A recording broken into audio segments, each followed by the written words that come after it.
Yang suka seafood, mari merapat.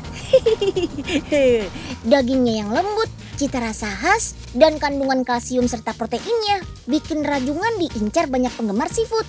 Yap, biar nggak ribet lagi menikmati hewan bercangkang ini, sudah tersedia daging rajungan dalam kemasan praktis loh. Tinggal diolah sesuai selera. Tonton Si Unyil episode Super Crab sampai habis ya. Yuk kita kemon.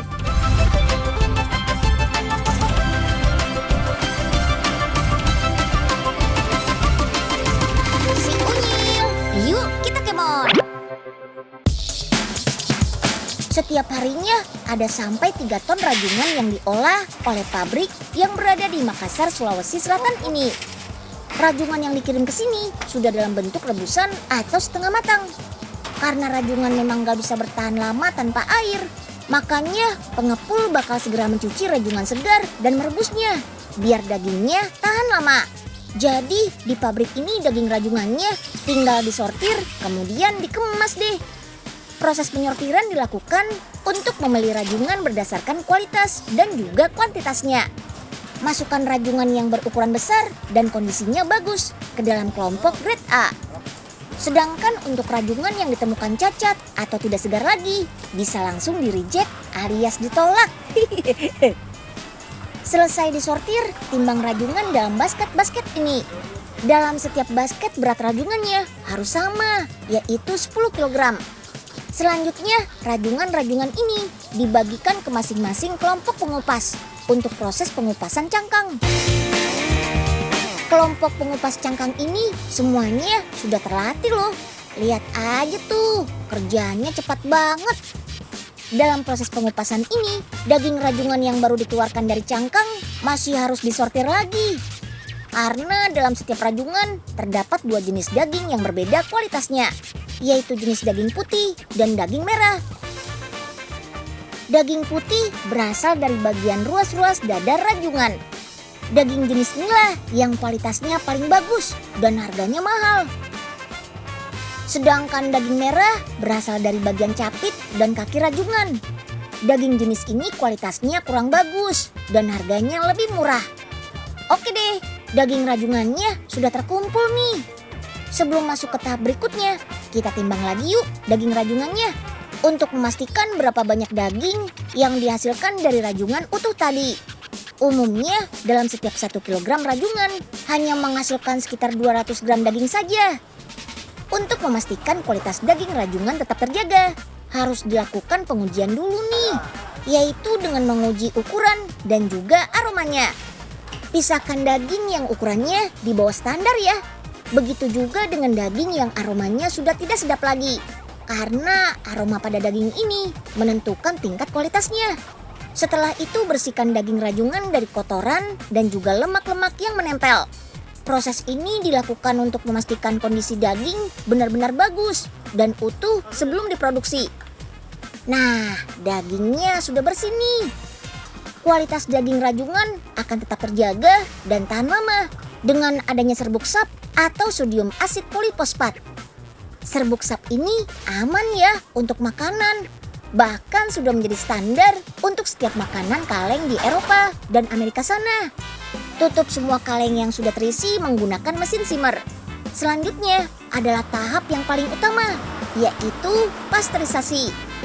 Pasteurisasi ini dilakukan selama 2,5 jam pada suhu 86 derajat Celcius.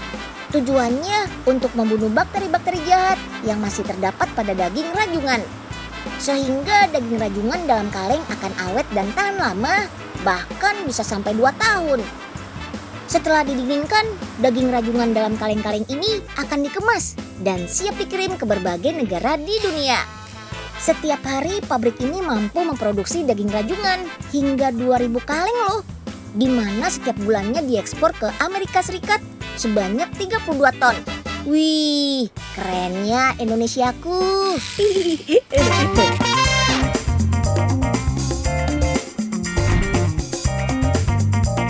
Teman-teman tahu nggak, rajungan yang kita konsumsi biasanya merupakan tangkapan dari alam loh.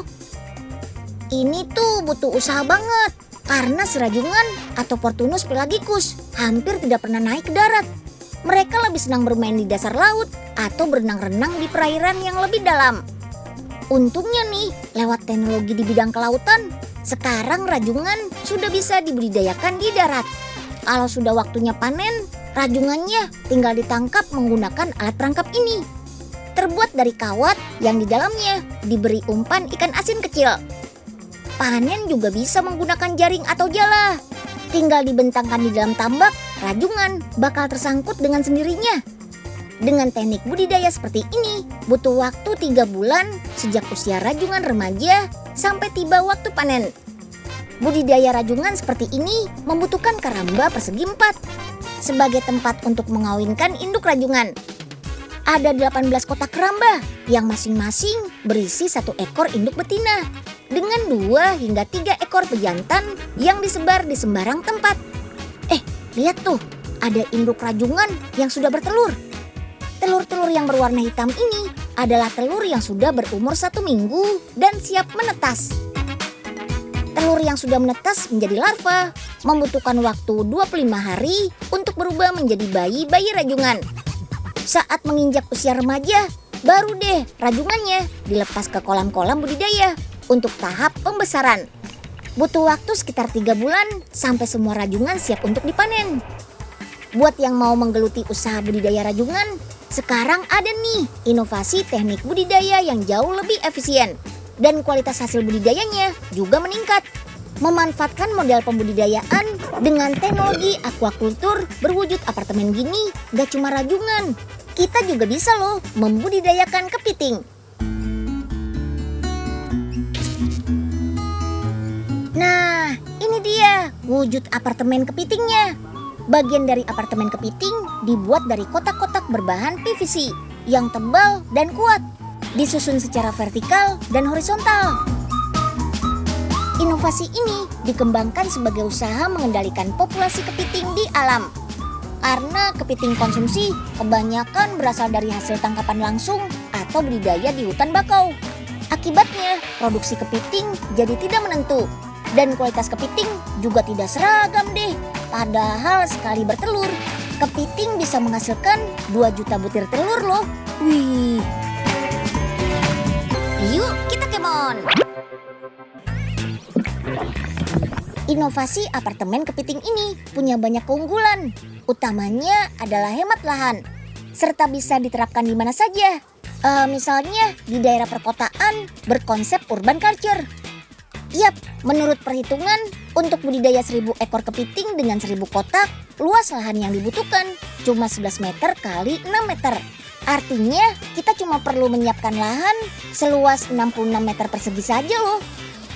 Tiap 1 kotak apartemen didesain untuk penggemukan 1 ekor kepiting. Mulai dari ukuran bibit kepiting atau kreplet sampai dengan ukuran kepiting siap panen yang beratnya sampai 300 gram.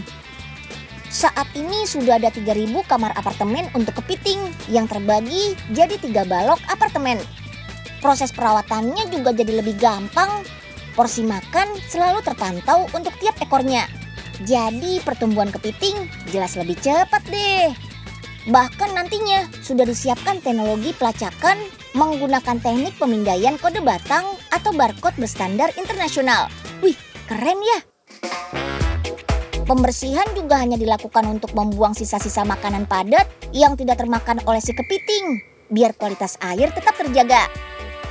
Air di dalam apartemen kepiting dibuat terus bersirkulasi dan melewati proses penyaringan berteknologikan SRAS atau Smart Recirculated Aquaculture System. Ada 4 tahapan proses filtrasi ini. Pertama secara fisika, untuk menyaring kotoran berupa padatan dari apartemen kepiting.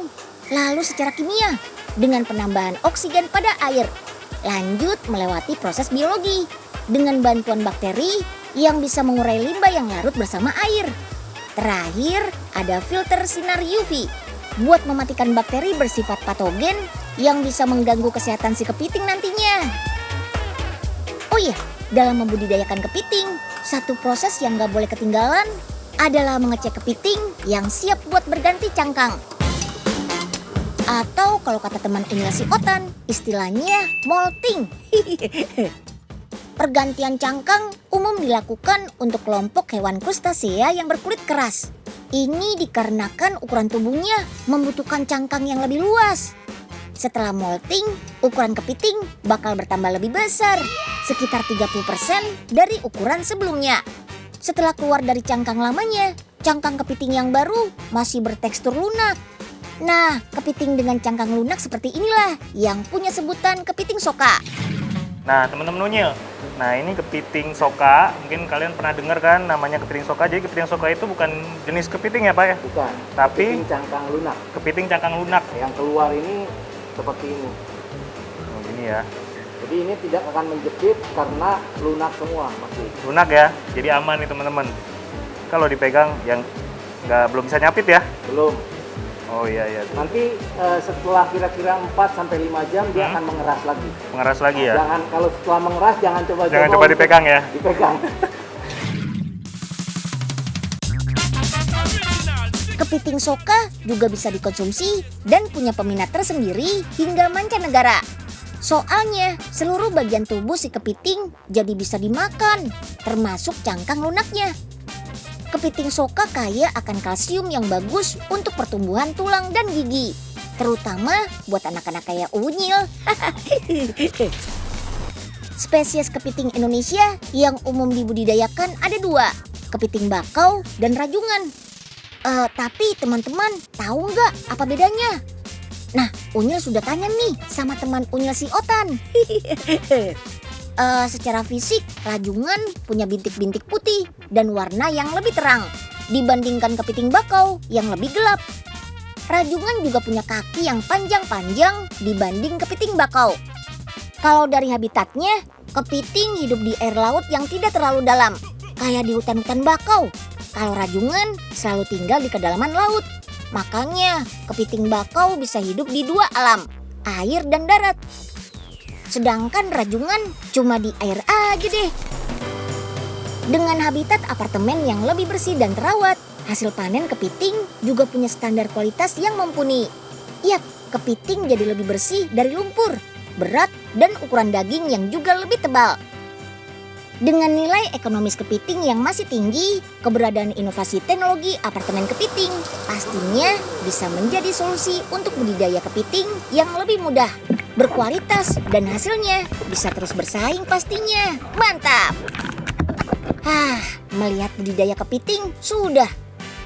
Sekarang Unyil mau ngajakin teman-teman mukbang kepiting nih. Yeay! Yuk kita kemon! Tuh lihat, kepitingnya besar-besar kan? Kepiting bakau ini masih fresh loh. Didatangkan langsung dari Papua yang dikenal punya kepiting dengan kualitas paling enak. Mantap! Kepiting bakau bakal dibersihkan dari lumpur yang masih menempel. Habis itu potong-potong deh. Mulai dari capit, terus belah cangkangnya, dan bersihkan insangnya. Lanjut ke proses steam, biar daging kepiting dan semua seafoodnya matang. Ketimbang direbus, proses pemasakan seperti ini lebih tepat. Karena sari dan nutrisi pada seafoodnya tidak terbuang. Wah, keren ya. Sekarang tinggal masak sausnya. Kalau yang lagi dibuat ini cheesy sauce kesukaan Unyil nih. Dan tara, sudah jadi deh. Ayo, Abi dan Michelle, saatnya kita cobain masakannya. Wah, kepiting gak cuma enak, tapi juga kaya akan lemak esensial berupa omega 3 yang baik buat kesehatan jantung, juga sistem kekebalan tubuh. Lemak esensial itu kan gak bisa diproduksi oleh tubuh kita, makanya perlu banget asupan-asupan seperti ini. Dibanding udang, kepiting jelas punya kadar kolesterol yang lebih rendah, juga punya kandungan protein yang tinggi, namun rendah lemak dan kalori. Nah, kalau teman-teman suka banget sama hidangan laut kayak gini, Unyil saranin sih buat selalu imbangi dengan konsumsi makanan sehat kayak serat, seperti sayur dan buah-buahan ya. Jangan lupa sama olahraga juga. Mantap!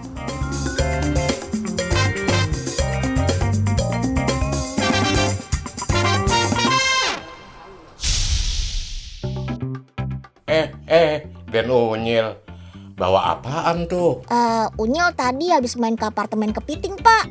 nih dapat oleh-olehnya. Ya elah Den, gaya amat. Kepiting aja sampai tinggal di apartemen segala. Tahu gak sama pengen mau? Ya udah, nih Unyil kasih deh kepitingnya. Asik. Rezeki nggak kemana ya Nyeng. Ayo Nyeng, cepetan tangkap kepitingnya. Kok Enyeng sih bos? Enyeng mana berani, takut kecapit tahu. Ya elah Nyeng, cuma kecapit doang ah. Cepet Nyeng, biar bisa langsung dimasak nih. Tapi sakit kan bos? Loh, kok mana kepitingnya? Duh, Nyeng, jangan colek-colek dong. Siapa yang colek bos? Duh, tuh kan sakit tahu. Gimana sih bos? Orang tangan Enyeng aja nggak nyampe. Wah, itu kepitingnya Pak. Kepitingnya nyapit di belakang pauga. Ya, tuh. Tolong, Aduh. ampun, kepiting.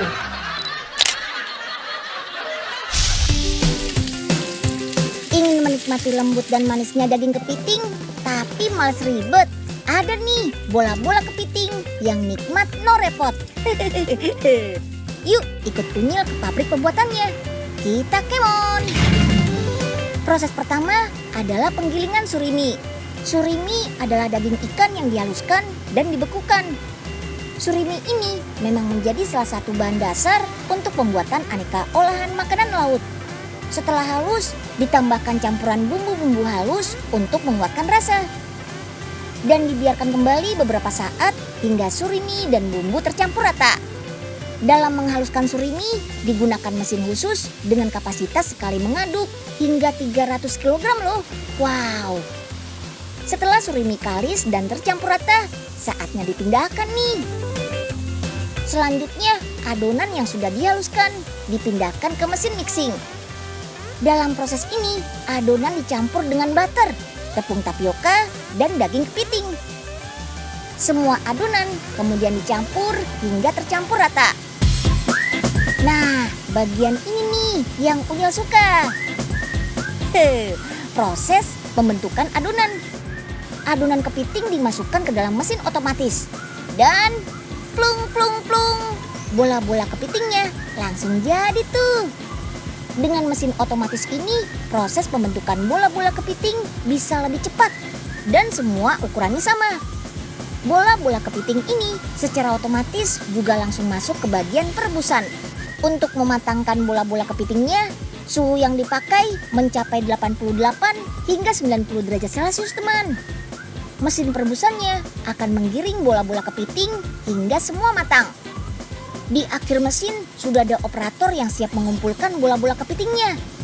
Wah, kalau dilihat sih ini pasti enak banget. Tapi ini belum boleh dimakan ya. Masih harus masuk ke proses pembekuan nih. Bola-bola kepiting bakal dibekukan menggunakan mesin ini nih. Pembekuan bertujuan untuk mengawetkan bola-bola kepitingnya. Proses ini memang hal yang lumrah dalam industri makanan olahan. Oh iya, proses pembekuannya membutuhkan waktu hingga 30 menit. Dan selanjutnya siap untuk dikemas. Produk bola-bola kepiting ini siap dipasarkan deh. Unyil masih punya nih kerupuk kepiting istimewa. Kerupuk ini dibuat dari kepiting batu atau kepiting jerah. Tadinya kepiting ini selalu dibuang karena dianggap nggak berharga. Padahal kalau diolah jadi kerupuk gini, lama benar. Yuk bersihkan kepiting batunya dari lumpur yang masih menempel. Terus cuci dengan air sampai 7 kali ya, biar yakin bersih. Lanjut rebus kepiting selama 30 menit. Ini untuk menghilangkan bau amis pada kepiting. Oke deh, sekarang waktunya mengambil daging kepitingnya. Timbang daging kepiting batu sebanyak 1,5 kg. Lalu haluskan bersama air garam. Sip deh, tinggal disaring nih. Ini dia uniknya, kerupuk ini hanya menggunakan sari daging kepiting.